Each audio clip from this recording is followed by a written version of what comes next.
Magandang umaga sa ating lahat.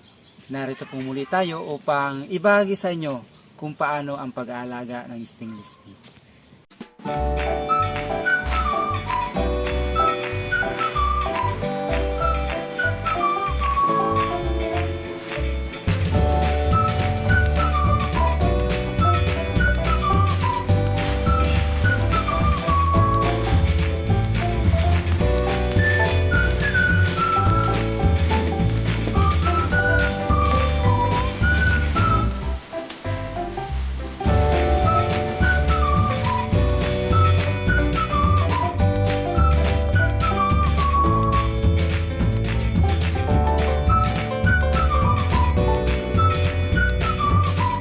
Nakaraang video natin ay tinalakay po natin kung paano ang pag-split ng isang colony na nasa box.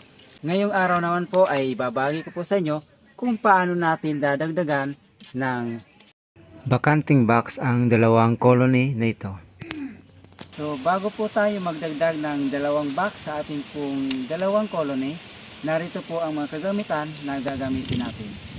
Nangangailangan tayo ng dalawang bakanting box o honey super, dalawang bakanting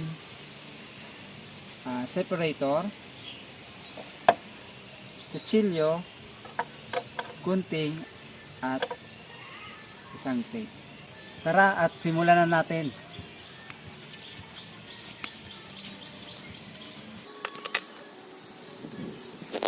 Unahin muna natin itong isa.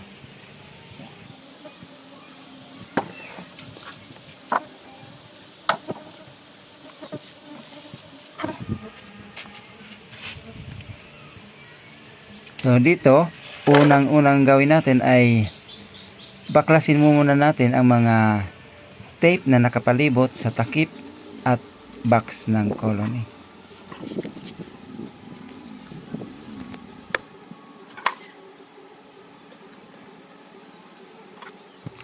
At sa pamamagitan ng kutsilyo, tuklapin natin ang takip ng colony.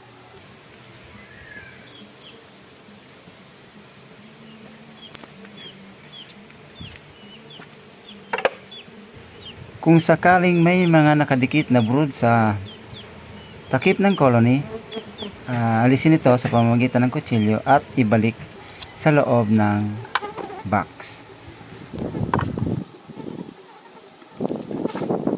Pagkatapos nito ay kunin na natin ang separator ng colony. Siguraduhin nakaposisyon sa likod ang dalawang butas ng separator. At ipatong na natin ang honey super o pangatlong box. Siguraduhin din na lagyan ng tape ang dalawang butas ng honey super.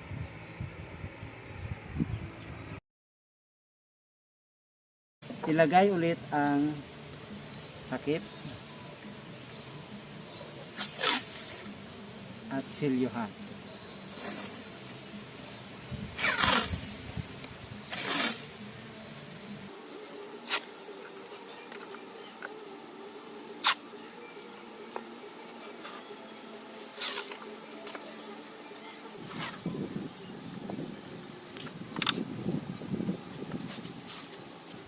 Tapos na yung isang colony. Ibalik na natin.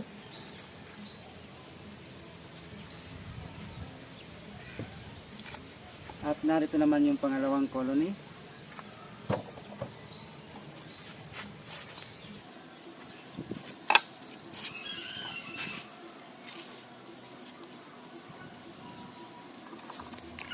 So, gaya ng naunang box kanina, ulitin lang ang proseso. Tanggalin yung tape at buksan ang cover ng colony.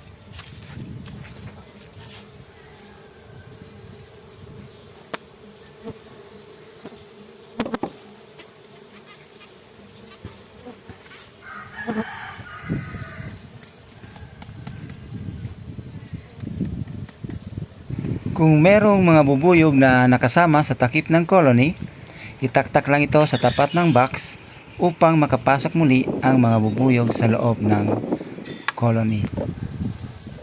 So ilagay ulit ang ating pong separator.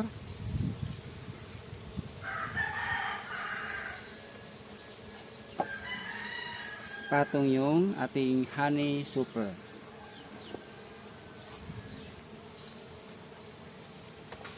At lagyan ng tape.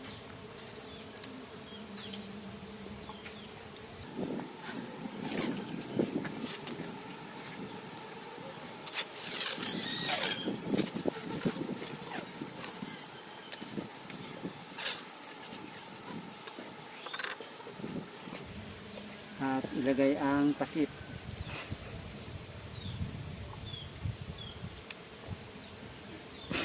So huwag kakalimutan, takpan ang butas ng ating honey super.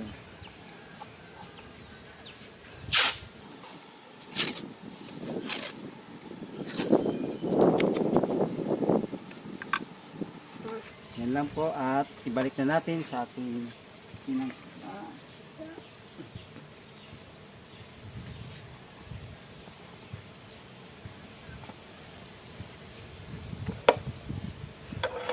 So, tapos na po tayo sa ating pong pagdagdag ng ating honey super sa ating dalawang colony. So, dito po tayo nagtatapos. Sana'y marami po tayong natutunan sa pag-aalaga ng ating pong stingless bee. So hanggang sa muli, maraming salamat.